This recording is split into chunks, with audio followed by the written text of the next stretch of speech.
তুমি সুখময়, তুমি সুখে থাকো।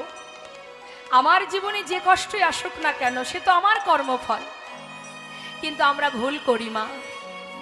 দেখবেন জীবনে যদি কিছু আমরা অর্জন করি, মনে করুন একটা বাড়ি করেছি, একটা গাড়ি হয়েছে, ব্যাংকে কিছু টাকা পয়সা হয়েছে, কি কারোর কোনো ভালো কাজ করে দিলাম, দেখবেন গর্ব করে আমরা বলি, কি বলি? আমি করেছি, এই বাড়িটা আমি করেছি, এই গাড়িটা আমি কিনেছি, এটা আমি করেছি, ওটা আমি করেছি, বারবার বলি আমরা। আর জীবনে যখন কোনো কষ্ট পাই, বড় আঘাত পাই, তখন কিন্তু আর বলি না যে এটা আমি করেছি। তখন ভগবানের দিকে হাত তুলে দিই, কি বলি? তুমি করেছো। যত কষ্ট আমি পাবো তার জন্য তুমি দায়ী, আর যখন ভালো কিছু হবে তখন কি? আমি করেছি, তখন আর ভগবান করেনি। এটাই হচ্ছে আমাদের সমস্যা। তাহলে জেনে রাখবেন মা দুটো কথা, একটা হচ্ছে কৃপা, আরেকটি হলো ইচ্ছা।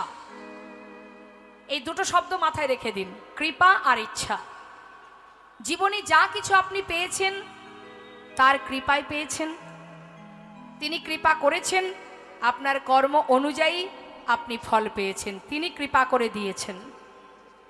আর হাজার চেষ্টা করেও যদি আপনি কোনো কিছু না পান, কোনো একটা কিছু পাওয়ার জন্য আপনি অনেক পরিশ্রম করলেন, অনেক সাধনা করলেন, অনেক চেষ্টা করলেন, কিন্তু তথাপিও আপনি পাচ্ছেন না, জেনে রাখবেন সেটা তার ইচ্ছা।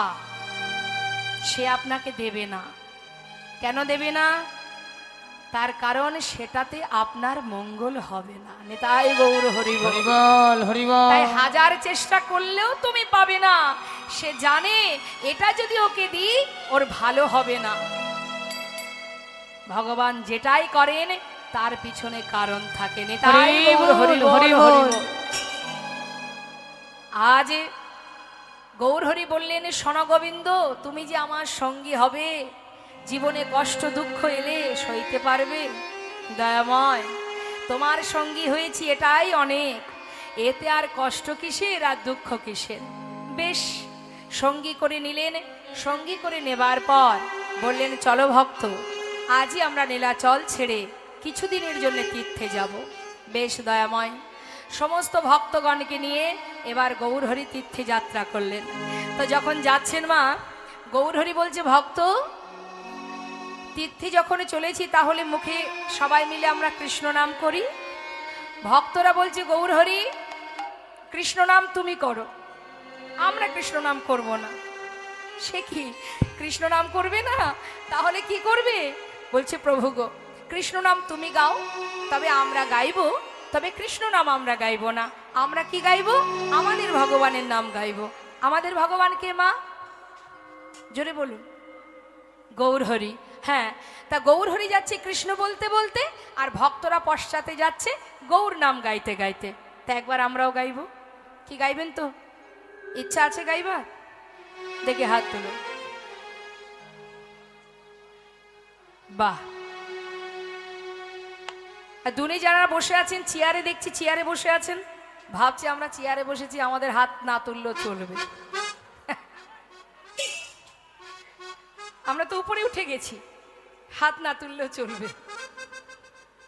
যে যেখানেই থাকেন তাতে দুঃখ নেই, হাত তুলতে হবে। জানেন তো, গাছের ওপরের ডালে যে ফুলগুলো থাকে, মগ ডালে যেটা বলে, তা ওই উপরের ডালের ফুলগুলো কিন্তু যারা ফুল তুলতে যায় ভগবানের জন্য, দেখবেন যতটা হাতে পাওয়া যায় ততটুকু তোলে, যেগুলো উপরের ডালে থেকে যায় সেগুলো তোলে। তার মানে উচ্চ শিখরে যারা বসে থাকে তারা কিন্তু গোবিন্দের চরণে পৌঁছায় না।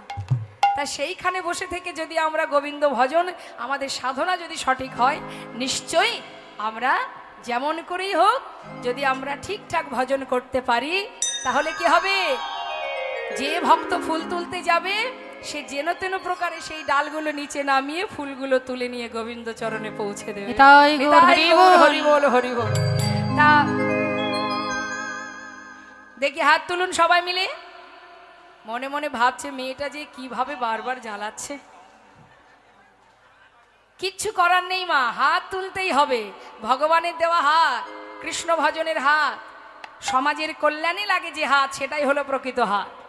যে হাত দিয়ে ভগবানের সেবা হয় সেটাই হলো হাত।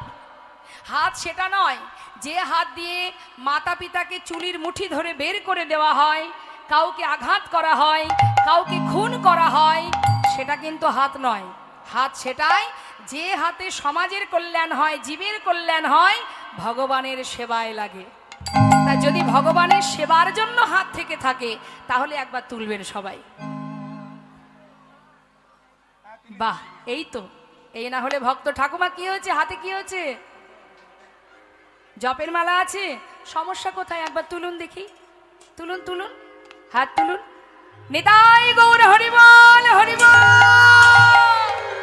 সবাই মিলে একবার গৌর নাম গাইবো প্রত্যেকে। গৌর হরি বল বল, গৌর হরি বল, গৌর হরি বল বল, গৌর হরি বল, গৌর হরি বল, গৌর হরি বল, গৌর হরি বল, হরি হরি বল, গৌর হরি বল, হরি হরি বল, গৌর হরি বল, হরি হরি বল, গৌর হরি বল, গৌর হরি বল, গৌর হরি বল বল, গৌর হরি বল, একবার হরি হরি বল, গৌর হরি বল, গৌর হরি বল, হরি হরি একবার গৌর হরি বল, হরি হরি বল, গৌর হরি বল, হরি হরি বল, গৌর হরি বল, গৌর হরি বল, গৌর হরি বল বল, গৌর হরি বল। গৌর হরি বল বল, গৌর হরি বল। গৌর নাম গাইতে গাইতে যাচ্ছে ভক্তরা, আর গৌর হরি যাচ্ছেন আগে আগে কৃষ্ণ নাম গাইতে গাইতে। এখন গৌর হরি সকল ভক্তকে ফেলে রেখে বেশ কিছুটা দূরে চলে গেছে মা। হ্যাঁ, মনে করুন আমরা এই হেলেঞ্চার কাছাকাছি আছি, মানে হেলেঞ্চাতে আছি আমরা এখন, আর গৌর হরি কত দূরে গেছে বলবো? আষাঢ়ু আরামডাঙ্গা চলে গেছে। এখন ভক্তরা চিন্তা করছে সর্বনাশ, প্রভু তো দেখছি অনেক দূরে চলে গেল, আমরা তো ঠিকঠাক পথ চিনি না।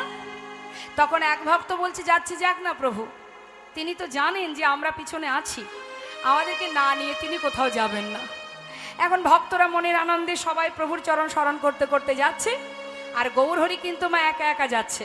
হ্যাঁ, গভীর বনের ভিতর দিয়ে যাচ্ছে, যেতে যেতে হঠাৎ প্রভুর কণ্ঠটা শুকিয়ে গেছে, তৃষ্ণার্ত, পিপাসা পেয়েছে, তো তাই যাচ্ছে আর মনে মনে বলছে, হে কৃষ্ণ, কোথাও যদি একটু জল পেতাম, তৃষ্ণাটা নিবারণ করতাম। ভাবছে আর যাচ্ছে। হঠাৎ তিনি কি দেখলেন যে এক গোয়ালা কাঁধে করে বাঁক নিয়ে বাঁকের শিখায় ঘোলের ভাণ্ড সাজিয়ে আসছে। ঘোল নেবে গো, ঘোল ভালো ঘোল আছে, ঘোল নেবে গো। ও গোয়ালা, হ্যাঁ বলুন বলুন। তোমার কাছে ঘোল আছে? আছে গো। এদিকে সেদিকে কাছে ডেকে নিয়েছে, বলছে আমার প্রচন্ড তৃষ্ণা পেয়েছে, একটু ঘোল দাও। দিচ্ছি ঠাকুর দিচ্ছি।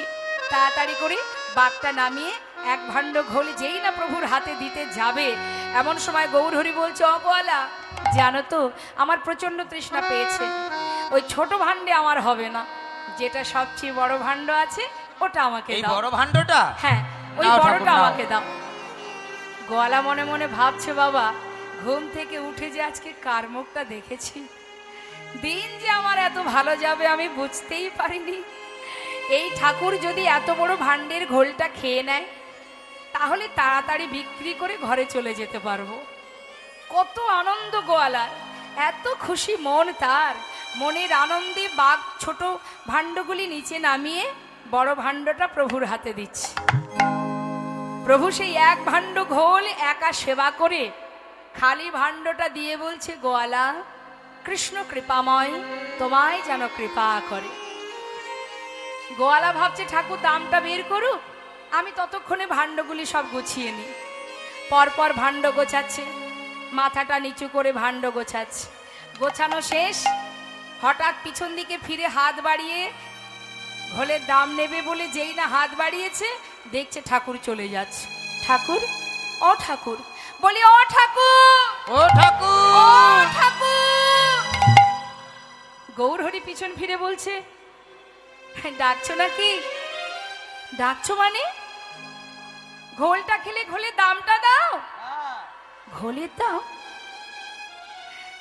গোয়ালা জানো তো আমার কাছে তো কোনো কড়ি নেই।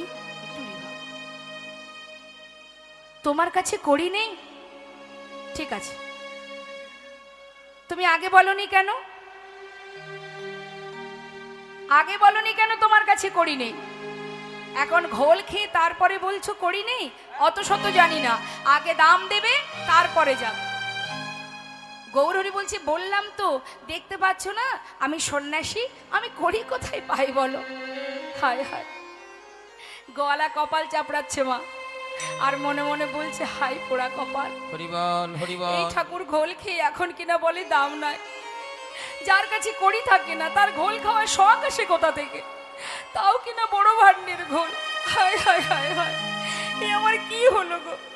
ঘুম থেকে উঠে যে কার মুখ দেখেছিলাম, জানলে ঘর থেকে বাইরে বেরোতাম না। কি হবে আমার? কপাল চাপড়িয়ে কাঁদছে। গৌরহরি দেখছে, তাই তো। গোয়ালা পথের ধারে বসে কাঁদছে, ধীরে ধীরে এসে বলছে, গোয়ালা শান্ত হও, অর্থের জন্য কাঁদছো তো? দেখো আমি তো সন্ন্যাসী, আমার কাছে কড়ি নেই। ওই দেখো পিছনে না অনেক ভক্ত আসছে, তারা তোমার কাছে এলে তাকে বলো তুমি আমি যে ঘোল খেয়েছি সেটা বলো, দেখবে তারা তোমায় ঘোলের দাম দিয়ে দেবে। গোয়ালা বলছে বেশ। বসে আছে মা। গৌরহরি তো চলে গেলেন, ভক্তরা তো আর অত শত জানে না, তারা মনের আনন্দে সেই পথ ধরে যাচ্ছে, আর পথের মাঝখানে গোয়ালা বসে আছে। মন লাগুরে মন লাগুরে এ মন লাগুরে এ মন লাগুরে মন লাগুরে মন লাগুরে লাগুরে লাগুরে লাগুরে হে মন লাগুরে তোহারি চরণে মন লাগুরে হে তোমার চরণে মন লাগোরে তোমার চরণে মন লাগোরে মন লাগোরে মন লাগোরে এ মন লাগোরে মন লাগোরে মন লাগোরে লাগোরে লাগোরে লাগোরে এ মন লাগোরে আজ তোমারি চরণে মন লাগোরে তোমারি চরণে মন লাগোরে তোমারি চরণে মন লাগোরে আজ তোমারি চরণে মন লাগোরে মনের আনন্দে ভক্তরা আসছে মা নাম করতে করতে, আর যিনি পথে বসে আছেন তাড়াতাড়ি করে দাঁড়িয়ে দুবাহু প্রসার করে বললেন, বন্ধ করো। চমকে উঠেছে, কি ব্যাপার? কেই নেই, পথের মাঝে দাঁড়িয়ে আছে, আমাদের নামে বাধা দিচ্ছে। কে তুমি, কি চাই তোমার? আমি গোয়ালা, ঘোল খেয়ে বলে কিনা দাম নাই, তোমাদের কাছ থেকে ঘোলের দামটা নিতে বলেছে, দাও তো বাপু আমি যাই। ঘোল? কে খেয়েছে ঘোল? আমি জানি না। জানো না? তাহলে না জানলে আমরা কি করে বুঝবো কে খেয়েছে? এই ঘোল খেয়েছো? এই ঘোল খেয়েছো গোয়ালার কাছ থেকে? এই তোমরা ঘোল খেয়েছো? ওমা আপনারা ঘোল খেয়েছেন? এই তোমরা খেয়েছো? হরে কৃষ্ণ। গোয়ালা বলছে, আহা, ভক্তরা বলছে, ও গোয়ালা, এখানে যত ভক্ত আছে কেউ তো তোমার কাছ থেকে ঘোল খায়নি, শুধু শুধু তাহলে আমরা দাম দেবো কেন? গোয়ালা বলছে, বললাম তো আমি তাকে চিনি না, তোমাদের সঙ্গীর সঙ্গী না, চিনি না, না নামও জানি না। সেটা একটু একটু বলতে পারবো। তাহলে বলো দেখি দেখতে কেমন? বর্ণনা দিচ্ছে মা। গোয়ালা কি বলছে শুনবে? জানো তো, এমন মানুষ আমি আগে কখনো দেখিনি। কি অপূর্ব রূপ সেই মানুষটির। আহা নবীনা যৌবন,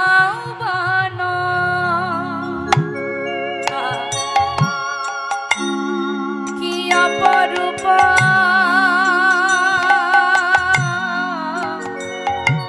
রূপে মাধুরী, আমি এমন কভু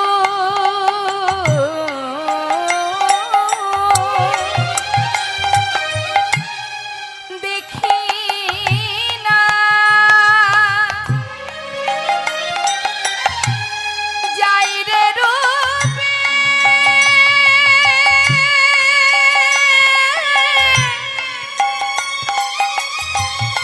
যাই রে রূপে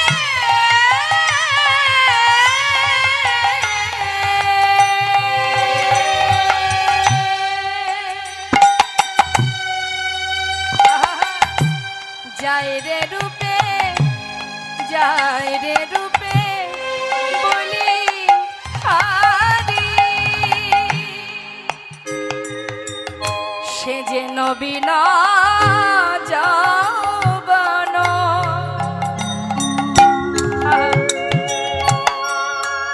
নবীন যৌবন, 24 বছর বয়সে প্রভু সন্ন্যাসী হন। খুব একটা বেশি বয়স নয় গো। আর অঙ্গের বরণ গলিত কাঞ্চন। দাঁড়াও দাঁড়াও দাঁড়াও, বরণে কি আছে? কোটি তটে রাঙাবা দেখিলাম নবীন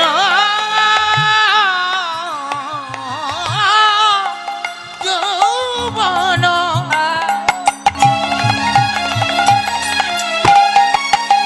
ওই না গলিত কাঞ্চন,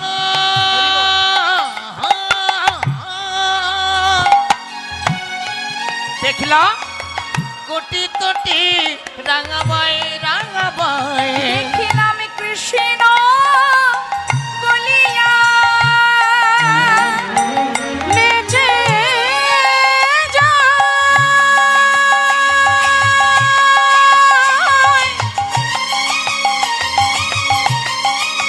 মুখে কৃষ্ণ কৃষ্ণ কৃষ্ণ বলে, প্রেমানন্দে বাহু তোলে, মুখে কৃষ্ণ বলিয়া, ওই না বাহু তুলিয়া, তুলিয়া নাচিয়া নাচিয়া যায়, নাচিয়া নাচিয়া যায়, কাঁচা সোনা কাঁচা সোনা, কাঁচা সোনা কাঁচা সোনা, দেখে মনে হলো কাঁচা সোনা। আমার দেখে মনে হলো যেন কাঁচা সোনা। দাঁড়াও দাঁড়াও দাঁড়াও দাঁড়াও, এবার বুঝেছি। কাঁচা সোনার মতো দেখতে আর কে থাকবে জগতে? হ্যাঁ, একজনই তো আছেন গো, সে আমাদের গৌরহরি। আচ্ছা, সে তোমার কাছ থেকে ঘোল খেয়েছে, দাম দিতে পারেনি। বলি ও গোয়ালা, তিনি তো সন্ন্যাসী, তিনি যেমন দাম দিতে পারেননি, আমরা তো তারই সঙ্গী গো, আমরা করি কোথায় পাবো? কি বললে? তোমাদের কাছে করি নেই? ওই ঠাকুর যে বললেন তোমাদের কাছ থেকে করি নিতে, এখন তোমরাও বলছো করি নেই। হায় হায় হায়, হরি বল হরি কি হবে বল। আমার? ওই ঠাকুর আমায় মিথ্যা বললো, কোনোদিন তার ভালো হবে না, কখনো ভালো হবে না। একার মতো বকছে মা, আর ভাণ্ড গোছাচ্ছে। ভক্তরা কি করবে? তারা তো আর দাম দিতে পারছে না, তাই তারা লজ্জায় পাশ কাটিয়ে কাটিয়ে চলে যাচ্ছে। গোয়ালা মনে মনে ভাবছে, সব দিন তো আর সমান লাভ হবে না, আজকের দিনে যা গেল তো গেল, ওই নিয়ে আর ভেবে লাভ নেই। যাই, আজ আর বিক্রি করব না, আজ আর গ্রামে ছুটব না, ঘরে ফিরে যাই। এই ভেবে যেই না বাঘটা তুলতে যাবে মা, হঠাৎ দেখছে বেজায় ভারী। ভগবান কখন কাকে কেমন ভাবে পরীক্ষা করে হরি বল, আর হরি বল। কখন কাকে কেমন ভাবে কৃপা করে সে বুঝতে পারে কয়জনা। যেই না বাঘ তুলতে গেছে দেখছে বেজায় ভারী। কেন এত ভারী দেখি তো। ছোট ভাণ্ডগুলি নামিয়ে যেই না বড় ভাণ্ডের মধ্যে লক্ষ্য দিয়েছে মা, লক্ষ্য দিয়ে দেখছে সেই যে ভাণ্ডের ঘোলে প্রভু সেবা করেছেন সেই ভাণ্ডের কানায় কানায় পরিপূর্ণ স্বর্ণ মুদ্রা। বাঘ ফেলে দিয়ে ছুটতে ছুটতে যাচ্ছে গৌর হরি।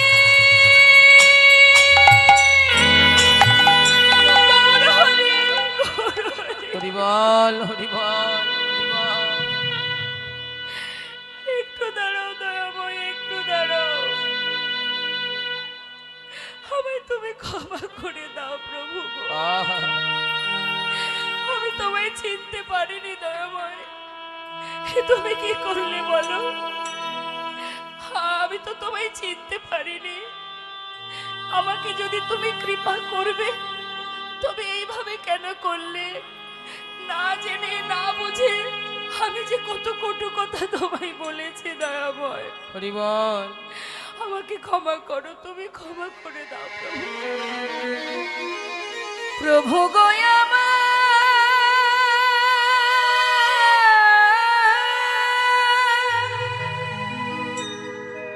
কৃপা করো, তুমি দয়া করো একবার,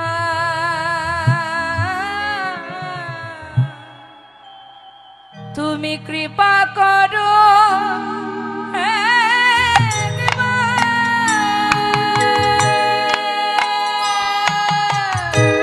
প্রভু গো আমার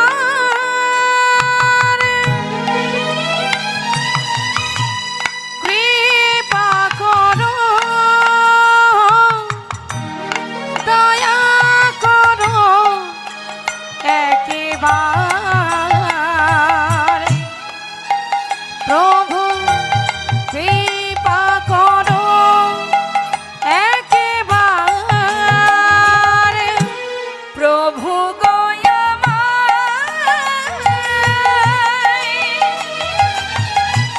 কৃপা করো, তুমি দয়া করো একবার,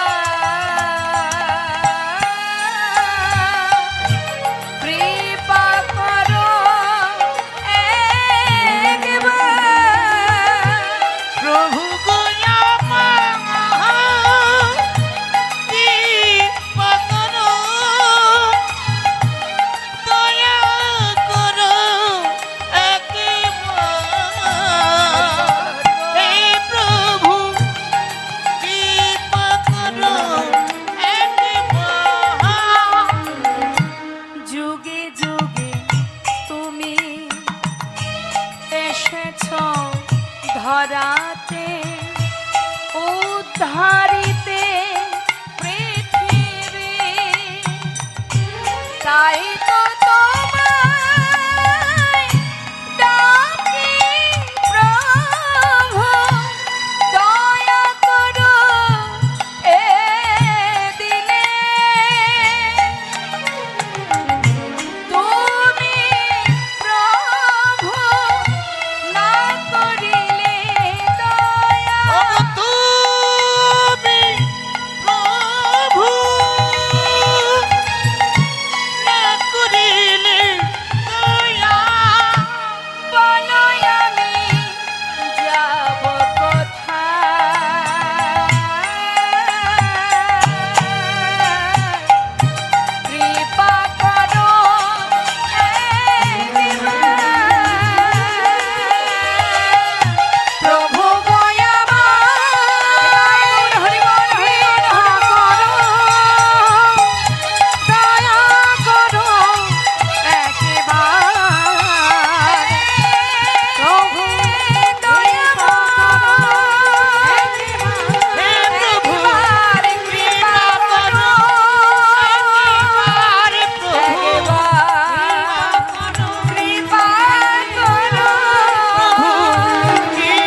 অর্থের পিছনে ছুটতে ছুটতে জীবনের অনেক সময় চলে গেল, আর কটা দিন ভারী আছে।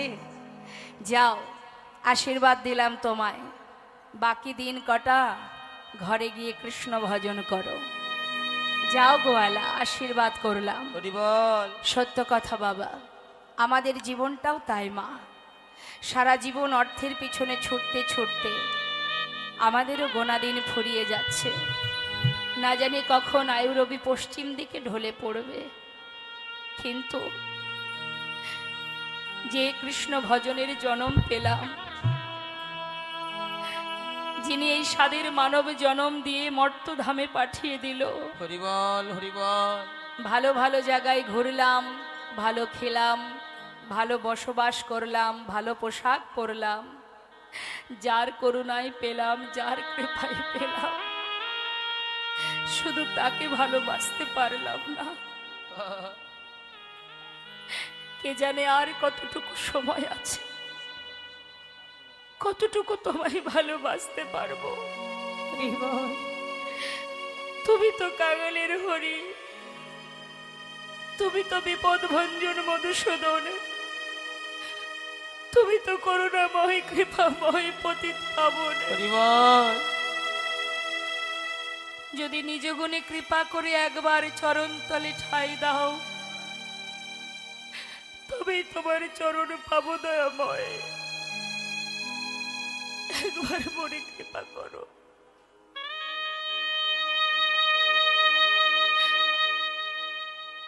গৌরহরি সকল ভক্তকে গোয়ালাকে আশীর্বাদ করে বিদায় দিয়ে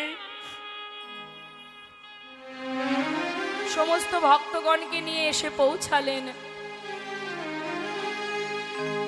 কোথায় এলেন? পূর্বস্থলিতে।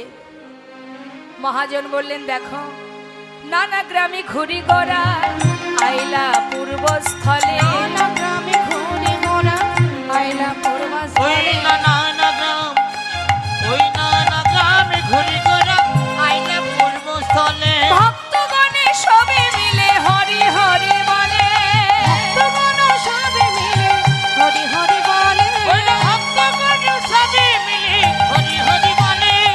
আনন্দ আর ধরে না রে, আনন্দ আর ধরে না রে, আনন্দ আর ধরে না রে, আনন্দ আর ধরে না রে। মুখে হরি হরি বলে, আনন্দ আর ধরে না রে। মুখে হরি হরি বলে, বাহা হরি বলে দুটি বাহু তুলে, হরি হাই বল হরি হরি বলে বল, দুটি বাহু তুলে। হরি হরি বলে, আনন্দ আর ধরে না রে। ভক্তগণ সবে মিলে হরি হরি বলে। ওরে ভক্তগণ সবে মিলে হরি হরি বলে। ভক্তগণ সবে মিলে হরি হরি বলে। ভগবান ভক্তকে পদে পদে পরীক্ষা করে। ছুটে এলো গোবিন্দ ঘোষের কাছে। গোবিন্দ, এটা কোথায় এসেছি আমরা? পূর্বস্থলী। শোনো গোবিন্দ, বেশ কিছুদিন হলো যাত্রা করেছি, এখনো কোথাও আমরা সেবা করিনি, তাই তুমি এক কাজ করো, এখানে সেবার আয়োজন করো। যেই না বলেছে, গোবিন্দ ঘোষের মাথায় চিন্তা ঢুকে গেছে মা, যে প্রভু তুমি তো বলে খালাস, এত ভক্তের সেবার ব্যবস্থা আমি একা করব কি করে, সেটা তো একবারও ভাবলে না। হ্যাঁ, মনে মনে একটু রাগ হচ্ছে, কিন্তু যার ভাবনা তো সেই ভাবে বাবা। যতই আমরা ভাবি না কেন, বাড়ি থেকে সকালবেলায় চোখ খোলা মাত্রই 50টা চিন্তা মাথার মধ্যে ঢুকে যায়। মনে মনে ভাবি আজকে বাড়ি থেকে বেরিয়ে 5টা কাজ করে তবে ঘরে ঢুকবো, ভাবি না? কিন্তু বাড়ি থেকে রওনা হবার পর সারাদিন ঘুর ঘুর করে ঘরে এলাম, দেখা গেল এমন দুর্ভাগ্য যে সেদিন সেই 5টা কাজের একটা কাজও হলো না। হয় কি? এমনও সমস্যা আমাদের জীবনে আসে যে চিন্তা ভাবনা নিয়ে বেরিয়েছি, যে কাজটা করব বলে সে কাজ হয় না, আমাদের ফিরে আসতে হয়। তাহলে আমরা যতই চিন্তা করি, ভাবছো বসে চলবে কি সে, তুমি ভাববার কে, যার ভাবনা সেই ভাবে, তুমি ভাবো তাকে। তাই হরি বল, হরি বল। যখনই আমরা তার উপরে নির্ভরশীল হব, তখন তোমার চিন্তা তার ঘাড়ে পড়ে যাবে। আমি যদি আপনার উপরে নির্ভরশীল হই, আমার দায়িত্ব তাহলে আপনার থাকবে। কিন্তু আমি যদি নিজের দায়িত্ব নিজে নিই, তাহলে আপনি আসবেন আমার বিপদে। তার একটা প্রমাণ দিই মা। একজন ধোপা কাপড় পরিষ্কার করে পথের ধারে শোকাতে দিয়েছে। একজন সাধু, তিনি জপের মালা হাতে নিয়ে প্রভাতকালে পথে চলতে চলতে ওই যে পরিষ্কার কাপড়গুলো শোকাতে দিয়েছে তাতে পা পড়ে গেছে। যেই না পা পড়েছে ধোপা দেখতে পেল, দেখতে পেয়ে সেই সাধুর সামনে এসে বলছে যে তুমি দেখতে পাচ্ছ না পরিষ্কার কাপড়গুলো আছে, তুমি কেন মারিয়ে দিলে? হ্যাঁ, ধোপা তখন যখন বারবার সে ক্রোধের বশে মানে রেগে গিয়ে বলছে, তো তখন সাধুর যা ধর্ম মা দীনতা প্রকাশ করে বলছে, দেখো আমি দেখতে পাইনি, আমার ভুল হয়ে গেছে, আমায় ক্ষমা করে দাও, আমি না দেখে পা দিয়েছি, আমার ভুল হয়ে গেছে। বারবার অনুনয় বিনয় করছে মা, কিন্তু তথাপিও সেই ধোপা কিছুতেই ছাড়ছে না, সে তার মতো যা খুশি তাই বলছে। হ্যাঁ, যখন বারবার বলছে ধোপা কিন্তু সেই সাধু কিন্তু বারবার করজোড়ে ক্ষমা চাইছে, কিন্তু কোনো ক্ষমা হচ্ছে না। এখন ধোপা কি করেছে, সাধু ক্ষমা চাইছে তথাপিও ক্ষমা হচ্ছে না, পথের ধার থেকে একটা লাঠি জোগাড় করে সাধুকে মারতে যাবে। এমন সময় স্বয়ং ভগবান করুণাময় বিষ্ণু সে যখন সিংহাসন থেকে উঠে আসছে, মা লক্ষ্মী জিজ্ঞাসা করছে, তুমি কোথায় যাচ্ছ প্রভু? ভক্তকে রক্ষা করতে। নিতাই গৌর হরি বল। আমি চলেছি ভক্তকে রক্ষা করতে, দেখতে পাচ্ছ না বারবার আমার ভক্ত ক্ষমা চাইছে তথাপিও সে কোনো কথাই শুনছে না। তাই যে ভক্ত আমার উপরে নির্ভরশীল তার দায়িত্ব তো আমার, তাই আজ আমি ওকে উচিত শিক্ষা দেওয়ার জন্য চললাম। যখনই চলে যাচ্ছে প্রভু, এমন সময় ওই যে ধোপা লাঠি দিয়ে মারছে তো না সাধুকে, কিছু সময় পর সাধু কি করেছে বাবা, সে নিজেকে স্থির রাখতে পারল না, প্রভুর প্রতি আর তার ভরসা রইল না, সে ক্রোধের বশে একটা লাঠি জোগাড় করে সেও ধোপাকে আঘাত করেছে। আর যেই না আঘাত করেছে ভগবান তার সম্মুখে এসেও আবার চলে গেলেন। নিতাই গৌর হরি বল। মা লক্ষ্মী জিজ্ঞাসা করলেন, প্রভু ফিরে এলে যে, তুমি তোমার ভক্তকে রক্ষা করবে না? তখন প্রভু বললেন, দেখো যদি কেউ আমার প্রতি ভরসা করে, আমার প্রতি নির্ভরশীল থাকে, তার দায়িত্ব আমার থাকে, কিন্তু যে আমাকে ভরসা না করে নিজের দায়িত্ব নিজেই নেয় তার কাছে তো আমি যাই না। নিতাই গৌর হরি বল, হরি বল, হরি বল। তাই মা আজ দেখুন গোবিন্দ ঘোষ চিন্তায় পড়ে গেল, আমি কি করে কি করব। তুমি তো বলে খালাস, একবারও ভাবলে না যে আমি এত ভক্তের আয়োজন একা একা করব কি করে। কিন্তু এদিকে কি হলো, যেই না পূর্বস্থলীতে গৌরহরি এলেন সেই খবর চলে গেল নদিয়াতে। নদিয়াবাসী যখনই জানতে পারলো যে গৌর এসেছে পূর্বস্থলীতে, তারা সবাই যাচ্ছে গৌর দর্শনে। কিন্তু কেউ খালি হাতে যাচ্ছে না মা, সবার হাতে সেবার বস্তু। একটা কথা বলে রাখি, কিছু কিছু জায়গা আছে যেখানে খালি হাতে যেতে নেই। এক, যদি কখনো গুরুকুলে যান, গুরুগৃহে যান, গুরুপাঠে যান, কিছু না কিছু নিয়ে যাবেন আপনার সামর্থ্য অনুযায়ী। যেমন অন্নপ্রাশন যখন হয় কোনো শিশুর, খালি হাতে আমরা যেতে পারি? শিশুর প্রথম মুখ দেখতে গেলে কিছু না কিছু নিয়ে যেতে হয়। হ্যাঁ, ঠিক তদ্রূপ গুরুপাঠে গেলেও খালি হাতে যেতে নেই। কখনো ভগবত দর্শনে গেলে, ভগবানের দর্শনে গেলে খালি হাতে যেতে নেই। আপনার ক্ষমতা অনুযায়ী কিছু না কিছু প্রভুর জন্য নিয়ে যাবেন। তাই আজ সমস্ত ভক্তগণকে আসতে দেখে গৌরহরি বলছে, এই যে এদিকে সুগোবিন্দ, দেখো সমস্ত নদেবাসী আসছে। কেন আসছে জানো? দেখো সবার হাতে সেবার বস্তু, সবাই আসছে আমার কাছে আমাকে দেখবে বলে। হ্যাঁ, তা সবাই মনের আনন্দে আসছে। কেমন ভাবে? আমরাও তো লীলার সাথে সাথে যাচ্ছি। আনন্দে ধাউলো সবে গৌরাঙ্গ দেখিতে রে, গৌরাঙ্গ দেখিতে, আনন্দে ধাউলো সবে গৌরাঙ্গ দেখিতে রে, গৌরাঙ্গ দেখিতে, গৌর গৌর গৌর বলে, গৌর গৌর গৌর বলে, গৌর গৌর গৌর বলে, গৌর গৌর গৌর বলে, নাচিতে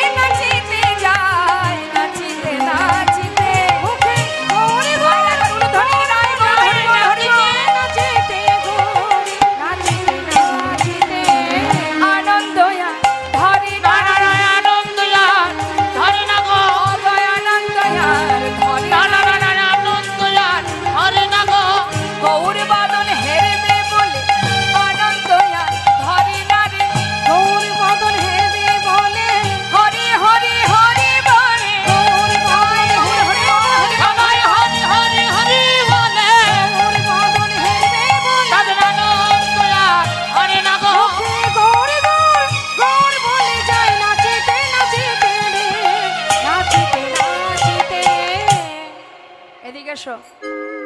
সমস্ত ভক্তের হাতে যে সেবার বস্তু দেখতে পাচ্ছ, আর চিন্তা নেই তো, যাও সমস্ত সেবার বস্তু একত্রিত করে রন্ধন করো। রন্ধন হলো, গৌরহরির সেবাও হলো। সেবার পর গৌরহরি কি করলেন মা? সবে মিলে মহাপ্রভুর মধ্যাহ্ন পারাইলা। সবে মিলে মহাপ্রভু মধ্যাহ্ন পারাইলা। তখন সবে মিলে মহাপ্রভুর মধ্যাহ্ন করাইলা। মুখশুদ্ধি লাগি প্রভু কর বাড়াইলা।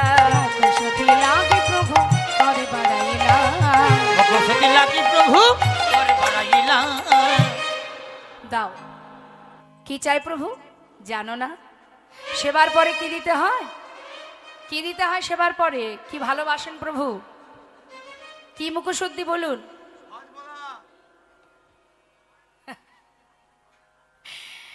হরিত কি? যেই না গৌরহরি বললেন গোবিন্দ আমার যে হরিত কি চাই। আচ্ছা প্রভু তুমি বসো, আমি এক্ষুনি ভিক্ষা করে নিয়ে আসছি। ছুটতে ছুটতে গ্রামের মধ্যে গিয়ে গোবিন্দ ঘোষ মুখশুদ্ধি ভিক্ষা করছে। মুখশুদ্ধি মাগিবার তরে গোবিন্দ চলিল। মুখশুদ্ধি মাগিবার তরে গোবিন্দ ওই চলিল। না মুখশুদ্ধি মাগিবার তরে গোবিন্দ চলিল। দুইটি হরিতকে মাগিয়া লইল। দেখো দুইটি হরিতকে মাগিয়া লইল। দুইটি হরিতকে মাগিয়া লইল। ছুটতে ছুটতে গ্রামে গেছে, 3 ক্রোশ পথ অতিক্রম করে। দুটো হরিতকে ভিক্ষা করে মনে মনে ভাবছে আজ যদি প্রভু মুখশুদ্ধি চাইলেন তাহলে কালও তো কোথাও না কোথাও চাইবে। যে জন 1 ভাণ্ড ঘোল একা সেবা করতে পারে তার কাছে দুটো হরিতকি কোনো ব্যাপার? তার থেকে এক কাজ করি, দুটো হরিতকি তো দুটোই প্রভুকে দিয়ে কাজ নেই। একটা আমার কাছে রেখে দেব আর একটা প্রভুকে দেব। তিনি তো আর জানছেন না আমি কি দিয়ে কি করছি। এটা কিন্তু আমাদেরও ভাবনা হয় তাই না মা? চুরি করি, ডাকাতি করি, যে পাপ করি, যে অপরাধ করি, মনে মনে ভাবি প্রভু তো আর দেখতে পাচ্ছে না। আহা, কেউ তো দেখতে পাচ্ছে না। রাতের অন্ধকারে যা খুশি করলাম, কাউকে ধরে এনে বনের জঙ্গলের মধ্যে নিয়ে খুন করে দিলাম। ভাবলাম আমি মহৎ কাজ করে বসে আছি, কেউ দেখতে পায়নি মানে আমি বিরাট কাজ করলাম। কিন্তু তুমি জেনে রাখো প্রত্যেকটি অপরাধের সাজা তোমার জন্য গোছানো আছে। সময় মতো সব তুমি ফিরে পাবে। যখন ফিরে পাবে তখন আর তোমার বেঁচে থাকার মতো সামর্থ্য থাকবে না। হ্যাঁ, তাই মাগো অপরাধ করবার আগে জেনে রাখবেন মানুষের চোখের ফাঁকি দেওয়া যায়, 5 জনার ফাঁকি কেউ দিতে পারবে না। যারা অহরহ পাহারা দিচ্ছে আমাদের, কারা পাহারা দিচ্ছে ভালো করে জেনে রাখুন। যে পৃথিবীর মধ্যে, যে প্রকৃতির মধ্যে আমরা বাস করছি, এই প্রকৃতি কিন্তু অহরহ পাহারা দিচ্ছে। আপনি প্রকৃতির বাইরে যেতে পারবেন? যেখানেই যাবেন প্রকৃতির মধ্যেই থাকতে হবে। অর্থাৎ প্রকৃতি পাহারা দিচ্ছে, আর একজন পাহারা দিচ্ছে, সে হলো কাল মানে সময়, সে আমাদের পাহারা দিচ্ছে। 2, রাতের অন্ধকারে আকাশের চাঁদ, দিনের বেলা আকাশের সূর্য, যারা আমাদের অহরহ পাহারা দিচ্ছে। আর কে? হৃদয় মাঝে পরমাত্মা রূপে ভগবান, যিনি অন্তর্যামী, অন্তরের খবর সবই জানতে পারে। তাহলে এই 5 জনের মাঝখানেই আমরা কিন্তু বিরাজ করছি। আর এদের কথা মতোই চিত্রগুপ্ত খাতায় লিখছে, তুমি যেমন কর্ম করবে তেমনই কিন্তু তোমাকে ফল পেতে হবে। তৈরি থাকতে হবে। এমন সাজা দেবে যেটা মানুষ দিলে কম হয়ে যাবে। হ্যাঁ, তার প্রমাণ নবদ্বীপে চপল গোপাল, যার সারা অঙ্গে কুষ্ঠ হয়েছিল, সামান্য বৈষ্ণবের মস্তকের শিখা কেটে দিয়ে বৈষ্ণবের ঘরের সম্মুখে ভবানী মায়ের পূজার শয্যা নিয়ে এমন কর্ম করেছিল, তার সাজা কি হয়েছিল মা? শ্মশানে, হ্যাঁ শ্মশানে চিতাতে তাকে সাজিয়ে দিয়েছিল জীবিত অবস্থায়। সারা গায়ে দুর্গন্ধ কুষ্ঠ শ্মশানে পড়েছিল বহুদিন ধরে। সেই বৈষ্ণবের কৃপা না হওয়া পর্যন্ত স্বয়ং মহাপ্রভু তাকে ক্ষমা করেননি। ভাবতে পারছেন? আর আমরা পদে পদে অপরাধ করে যাচ্ছি। জেনে শুনে করলেও পাপ, না জেনে করলেও পাপ। অপরাধ অপরাধ, তুমি যেভাবেই করো না কেন, জেনে করলেও অপরাধ, না জেনে করলেও অপরাধ। কি তাই তো? আপনি যদি না জেনে কারেন্টে হাত দিয়ে বসেন, দেখা গেল আপনি জানেন না, ভুল করে হাত দিয়েছেন, কারেন্ট কি ক্ষমা করে দেবে? যাকে বাবাও দেখতে পাইনি, ছেড়ে দাও। আগুনে হাত দেবে না জেনে। অনেকে বলে না জেনে বিষ পান করলেও হজম হয়ে যায়, এ কথাটা আমরা বলি, বোকার মতো কথা বলি আমরা। যার যেটা ক্রিয়া সে তো দেখা দেবেই, তাই তুমি জ্ঞানেই করো আর অজ্ঞানেই করো। তাহলে পাপ তুমি জেনে শুনে যা করছো, ভেবে দেখো তুমি না জেনে যেগুলো করছো তাতে লাখো লাখো অপরাধ হচ্ছে। তাই সাজা পাওয়ার জন্য তৈরি থাকতে হবে মা। আর এর জন্য ভগবান দায়ী নয়। জীবনে যে কষ্ট পাবো তার জন্য আমি নিজে দায়ী, ভগবান নয়। নিতাই গৌর হরি বল। তাই আজ দেখুন গোবিন্দ ঘোষ যে একটা হরিতকে সঞ্চয় করে রাখলো, তার ফল কি হবে এবার দেখুন। একটা হরিতকে প্রভুর হাতে দিলেন, প্রভু সেবাও করলেন। কিছুক্ষণ পর বললেন চলো ভক্ত যাত্রা করি। পর দিবসেতে প্রভু অগ্রদ্বীপে আইলা, পর দিবসেতে প্রভু অগ্রদ্বীপে ওই আইলা। না পর দিবসেতে প্রভু অগ্রদ্বীপে আইলা। এদিকে এসো। কোথায় এলাম? ও আচ্ছা আচ্ছা। ও প্রভু, এইখানেই তো আমার ঘর ছিল, এইখানেই আমার বাসস্থান। আচ্ছা আচ্ছা, শোনো গোবিন্দ, তাহলে আর কোথাও যাব না, এখানে সেবার ব্যবস্থা করো। সেবার ব্যবস্থা হলো। তারপর প্রভু কি করলেন মা? মুখশুদ্ধি লাগি প্রভু কর বাড়াইলা, মুখশুদ্ধি লাগি প্রভু করে বাড়াইলা। মুখশুদ্ধি দাও না মোরে, একটা মুখশুদ্ধি দাও না মোরে। ভজনের অবশেষে মুখশুদ্ধি দাও না মোরে। ভজনের অবশেষে মুখশুদ্ধি দাও না মোরে। মুখশুদ্ধি লাগি প্রভু করে বাড়াইলা। মুখশুদ্ধি লাগি প্রভু করে বাড়াইলা। যেই না মুখশুদ্ধি চেয়েছে, গোবিন্দ ঘোষের আনন্দ হচ্ছে মা, কারণ তার কাছে তো সঞ্চয় করে রেখেছে না। তাই মনের আনন্দে বলছে ও প্রভু আমি জানি তুমি চাইবে। একেবারে গদগদ হয়ে মনের আনন্দে যেটা নিজের কাছে সঞ্চিত ছিল, এই না ধরো। যেই না বলেছে ধরো, গৌর হরি বললেন দাঁড়াও গোবিন্দ, কাল তোমার কাছে মুখশুদ্ধি চেয়েছিলাম, চাইবা মাত্রই তুমি দিতে পারোনি, দিতে বিলম্ব হয়েছিল। কিন্তু আজ এত তাড়াতাড়ি কোথায় পেলে তুমি? দয়াময়, আমি তো জানি তুমি আজ চাইবে, তাই কাল দুটো হরিতকে ভিক্ষা করে একটা আমার কাছে রেখেছিলাম, একটা তোমাকে দিয়েছিলাম। হরিবল। আজ তুমি যেই চেয়েছো সেই তো দিলাম। ভালো করিনি আমি? বাহ, চমৎকার। গোবিন্দ, এতদিন আমার সঙ্গী হয়ে এই শিক্ষা পেয়েছো। তুমি কি জানো না গোবিন্দ, সন্ন্যাসীর নহে কবু সঞ্চয় বাসনা। তুমি সঞ্চয় করেছো। শোনা গোবিন্দ, যারা আমার সঙ্গী হয়ে আমার উপরে নির্ভরশীল হতে না পারে, আমি তার মুখ দর্শন করি না। না, এমন কথা বলো না দয়াময়। আমি মানছি, হরিবল। আমি মানছি আমি সঞ্চয় করেছি। আমি তো আমার জন্য করিনি দয়াময়, তুমি আমায় ক্ষমা করে দাও। আমি মানছি আমি অপরাধ করেছি। আমি যেটুকু সঞ্চয় করেছি সে তো তোমার জন্য করেছি। তাতে যদি অপরাধ হয় তুমি আমাকে মারো, তোমার যা মনে চাই বলো, কিন্তু তুমি আমায় ত্যাগ করে চলে যেও না। জানো প্রভু, জীবনের সর্বস্ব ত্যাগ করে শুধু তোমার নামকে সম্বল করে চিরতরে ঘর ছেড়ে তোমার কাছে এসেছে। হরিবল। আমায় তুমি ক্ষমা করো প্রভু।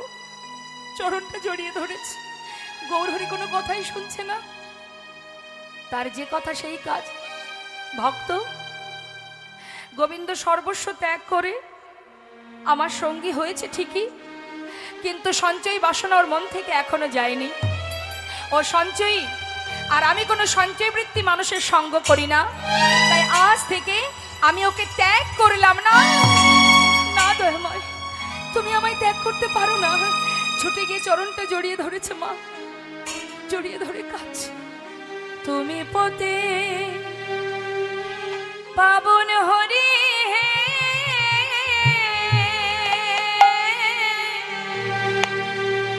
তুমি যেও না চলে, কৃপা করে দয়াল হরি। আমায় রাখো চরণে। একবার কৃপা করে দয়াল হরি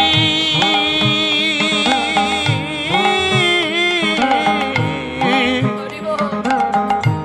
তুমি রাখো চরণে। শুনেছি তুমি নাকি দয়াল শিরোমণি, পাময় শুনেছি তুমি নাকি দয়াল রমণী। নাম প্রচারিতে এলে তুমি প্রেমের খনি ঠাকুর, তুমি প্রেমের খনি ঠাকুর, তুমি প্রেমের খনি।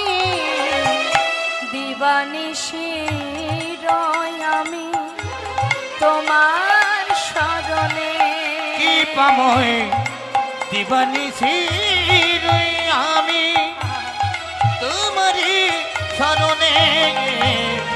কৃপা করে দয়া হরি রাখো চরণে। একবার কৃপা করে দয়াল হরি রাখো চরণে। একবার কৃপা করে দয়াল হরি রাখো চরণে। গৌর হে, কৃপা করে দয়াল হরি রাখো চরণে। গৌর হে, গৌর হে, গৌর হে, গৌর হে। তার যে কথা সেই কাজ, যেটা মনে মনে ভেবেছে প্রভু সেটাই করলেন, চলে গেলেন মা। হরি বল। কেন অপরাধ? একটা হরিতকি সঞ্চয় করে রেখেছিল। ভগবানের উপরে নির্ভরশীল যে হতে না পারে, ভগবান তার মুখ দর্শন করেন না। যেই কিনা গোবিন্দ ঘোষকে ফেলে চলে গেল, ওই ধুলার মধ্যে গড়াগড়ি দিয়ে গোবিন্দ কাঁদছে আর বলছে, দয়াময়, একটা হরিতকির জন্য আজ তুমি আমায় ত্যাগ করে চলে গেলে। যাও, চলে যাও, চাই না আমি তোমার সঙ্গী হতে। হরি বল, হরি বল। শুনে রাখো প্রভু, তুমি চলে গেলে তোমার কি মনে হয় আমি ভালো থাকবো না, আমি সুখে থাকবো না? ভুল ভেবেছ। তুমি চলে গেলে আমি অনেক ভালো থাকবো, অনেক সুখে থাকবো। কেউ জানুক বা না জানুক, তুমি তো জানবে যে তুমি আমায় ফেলে চলে গেছো, আমি কতটা সুখে আছি। হরি বল। তুমি আমায় একটি হরিতকির কারণে বিদায় দিলে। হরি বল, হরি বল। তোমার চরণে আমার ঠাঁই হলো না ধরাবো।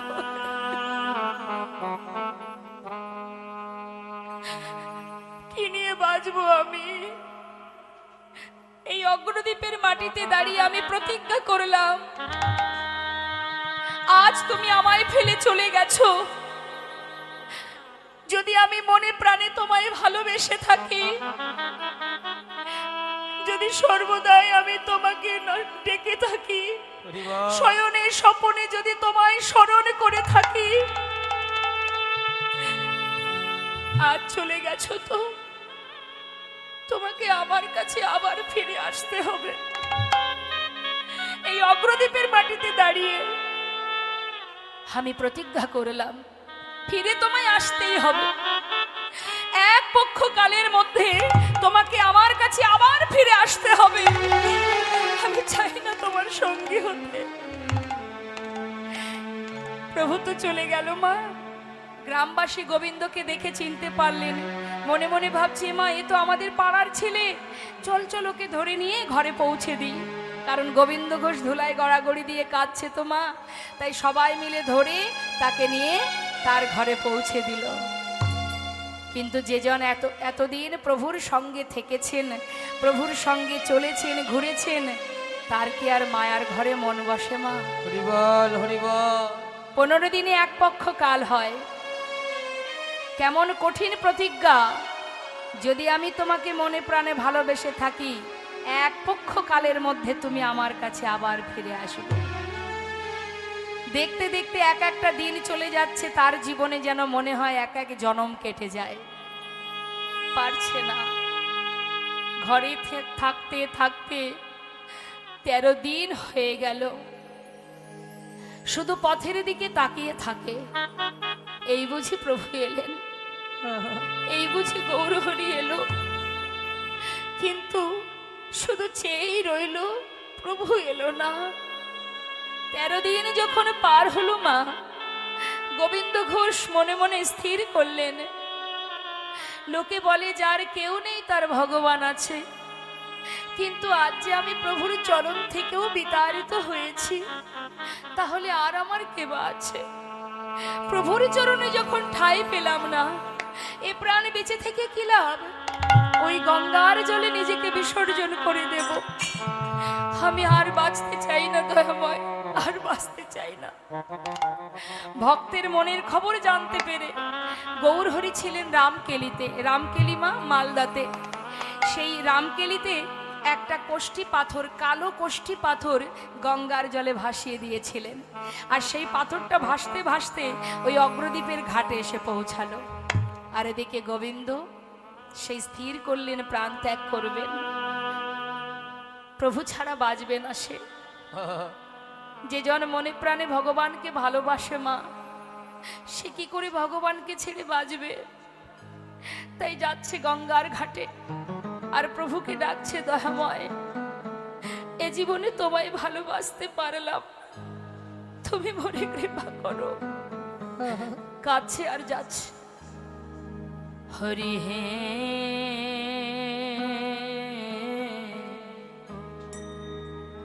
বলো আমার সেদিন কবে হবে? তোমার আশা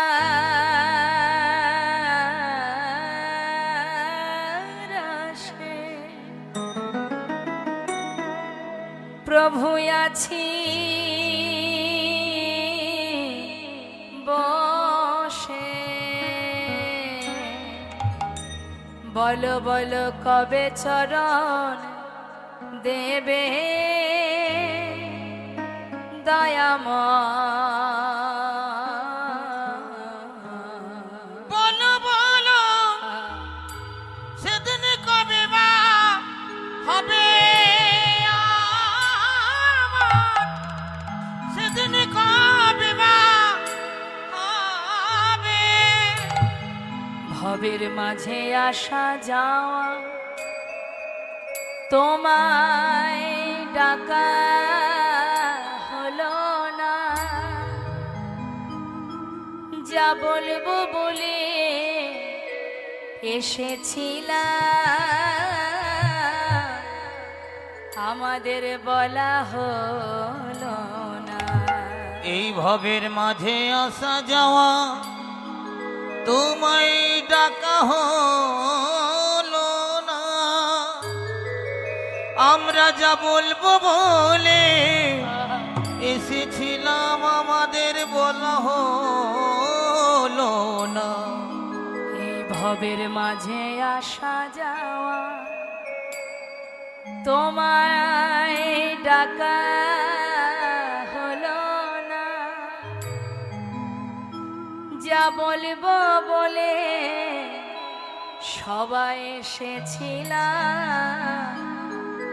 আমাদের বলা হলো না। তুমি পারে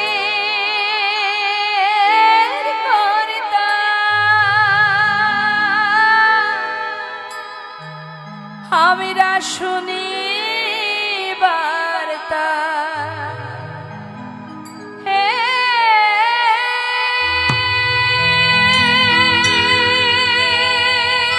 দয়াময়,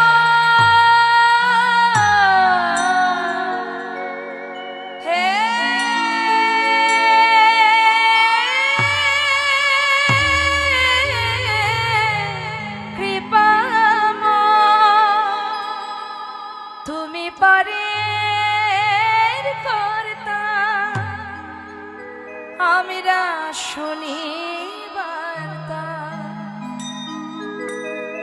বলো বলো কবে পার করিবে দয়াময়। বলো বলো সেদিন কবে বা হবে আমার, সেদিন কবে বা হবে। কৃষ্ণ নামে কাঁদিবে কবে আমার পোড়াম। ওই না কৃষ্ণ নামে কাঁদবে কবে আমার পোড়াম। ওই কৃষ্ণ নামে কাঁদিবে কবে আমার পোড়াম। কবে যাব বিষয় ছেড়ে, কবে যাব বিষয় ছেড়ে মধুর বৃন্দাবন। কৃষ্ণ নামে কাঁদিবে কবে আমার পোড়াম। ওই না কৃষ্ণ নামে কাঁদবে কবে আমার পোড়াম। কৃষ্ণ আমার কালো সোনা,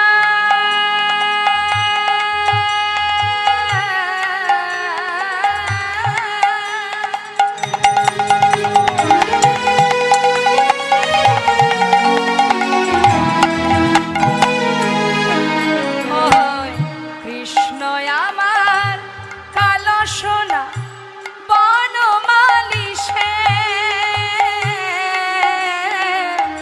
ভুল করিয়া একদিন আমি কইলাই কৃষ্ণ না।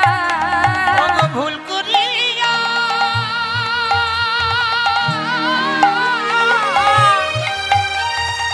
ওগো একদিন আমি আজ কই নাই কৃষ্ণ নাম। কৃষ্ণ নামটি পারের সম্বল, কৃষ্ণ নামটি পারের সম্বল, ওই কৃষ্ণ নামটি পারের সম্বল, কৃষ্ণ নামটি পারের সম্বল। কবে পাব দর্শন ওই কৃষ্ণ নামে তাই কাঁদবে কবে হরি বল, হরি বল, আমার হরি বল। পোড়াম। ওই কৃষ্ণ নামে কাঁদিবে কবে আমার পোড়াম। ওই কৃষ্ণ নামে কাঁদবে কবে আমার পোড়াম। জলে নামছে মা, এক পা দুপা করে গোবিন্দ জলে নামছে। আর যতবার জলে নামছে ততবার ওই পাথরটা ভাসতে ভাসতে তার গায়ের কাছে এসে তার অঙ্গে আঘাত লাগছে।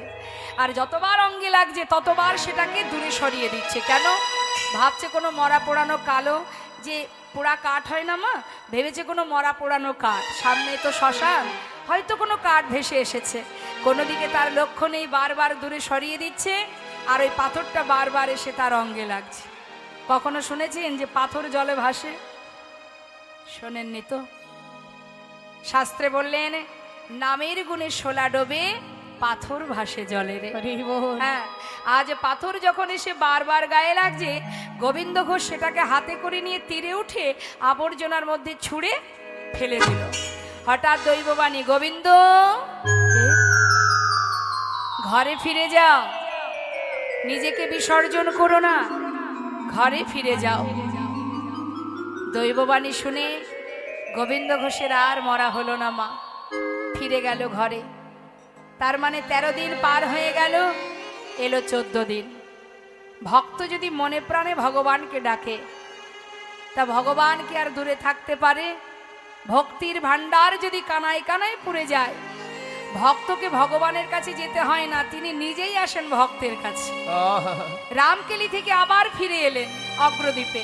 ফিরে এসে গোবিন্দ ঘোষের ঘরের সম্মুখে দাঁড়িয়ে 14 দিনের দিন, 15 দিনে এক পক্ষ কাল মা, ঠিক 14 দিন যখন হলো সেই দিনই প্রভু আবার ফিরে এসে গোবিন্দ ঘোষের ঘরের সামনে দাঁড়িয়ে ডাকছে, গোবিন্দ গোবিন্দ, দরজা খোলো। সঙ্গে সঙ্গে গোবিন্দ ঘোষ দরজা খুলেছে। গৌরহরিকে বাইরে দেখতে পেয়ে চরণটা জড়িয়ে ধরেছে। গৌরহরি,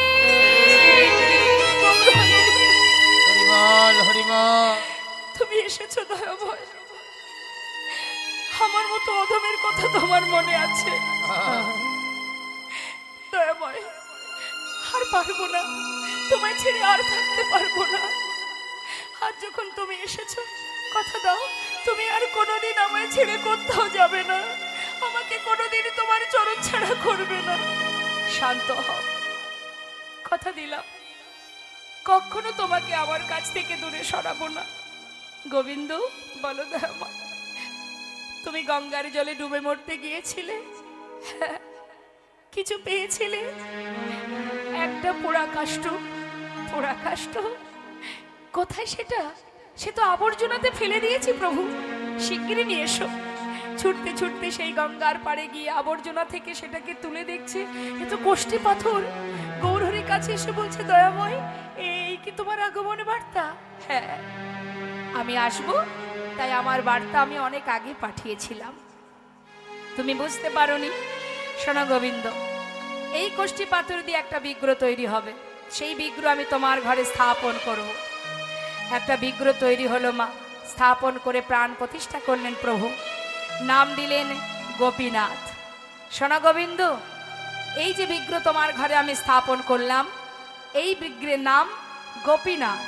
প্রতিদিন ভিক্ষা করবে, যা পাবে পুরোটা সেবায় দেবে, সঞ্চয় করে রাখবে না কিন্তু, কেমন? আর বলি শোনো, এবার আমাকে বিদায় দাও, আমি চলে যাই। তুমি কোথায় যাবে? এই তো তুমি বললে আমাকে কখনো তোমার কাছ থেকে দূরে সরাবে না, তাহলে কোথায় যাবে তুমি? গৌরহরি বললেন, গোবিন্দ, কথা যখন দিয়েছি তোমায় ছেড়ে যাব না, বিশ্বাস হলো না তো? তাহলে শোনো, আমাদের আর গোপীনাথে একই অঙ্গ হয়, গোপীনাথের সেবা দিলে আমি পাইব নিশ্চয়। আমাতে আর গোপীনাথে অভেদ জানিও, শুদ্ধ ভক্তিতে গোপীনাথের সেবা যে করিও। শুদ্ধ ভক্তিতে গোপীনাথের সেবা যে করিও। তাকে সেবা দিলে সেই সেবা আমি পাবো, বুঝলে? তাহলে এবার আমি যাই। কোথায় যাবে তুমি প্রভু? আমি, আমার মন মানে না, আমি যাব বৃন্দাবনে। ওগো আমার মন মানে না, যাব বৃন্দাবনে। আমার মন মানে না, যাব বৃন্দাবনে। আমার মন মানে না, যাব বৃন্দাবনে। আহা নয়ন ভরে, নয়ন ভরে, দুটি নয়ন ভরে, আমার দুটি নয়ন ভরে, আহা নয়ন ভরে হেরব সদা। দুটি নয়ন ভরে আমি হেরব সদায় ওই মদন মোহনে। মন মানে না, যাব বৃন্দাবনে। ওগো আমার মন মানে না, যাব বৃন্দাবনে। আমার মন মানে না, যাব বৃন্দাবনে। আমার মন মানে না। যাব বৃন্দাবনে। গৌরহরি চলে গেলেন, আর যাবার আগে বলে গেলেন, গোবিন্দ তুমি এক কাজ করো, তোমার একা একা ঘর ভালো লাগবে না, তুমি একটা বিবাহ করো।